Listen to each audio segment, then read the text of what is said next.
Okay, we are just over a week away from Oregon's special legislative session when lawmakers will convene in Salem to hash out transportation funding. And this is the starting point they'll be working off of. The governor's plan to avoid nearly 500 looming ODOT layoffs and stabilize the state's transportation funding system. If lawmakers can't accomplish anything on Friday the 29th, those layoffs will begin in the middle of next month, and 12 maintenance facilities across the state will close. Then a second round of layoffs would begin in January. Exact numbers for that round of pink slips have not been released. We'll get to details of the governor's plan in just a moment. But this week we learned that you at home will have a chance to weigh in.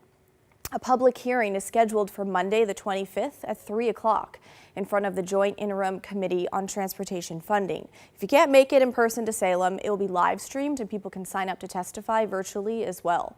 Now, this public hearing is especially noteworthy because earlier this month, when we talked to Republican Representative Christine Drazan, she blasted the fact that at the time, no public hearing was scheduled. She said keeping Oregonians out of the process wasn't right. She even left the door open for a potential GOP walkout if the public didn't get to have a say. Well, now they do.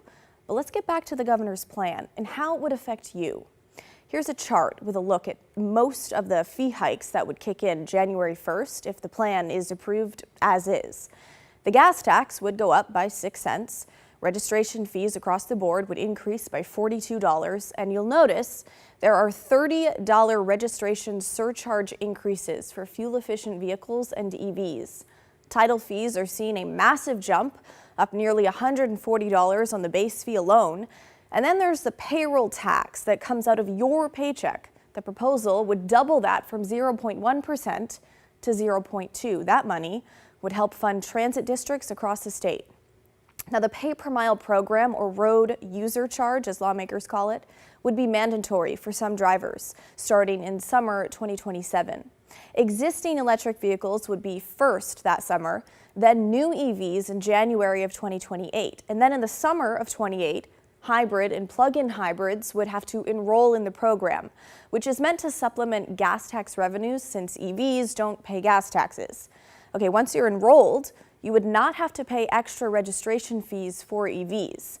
Now, one detail that we learned today regarding that pay per mile plan is that if you have privacy concerns regarding the state knowing how much you're driving each year, if you would rather not report that, they will allow you to pay a flat annual fee of $340 instead.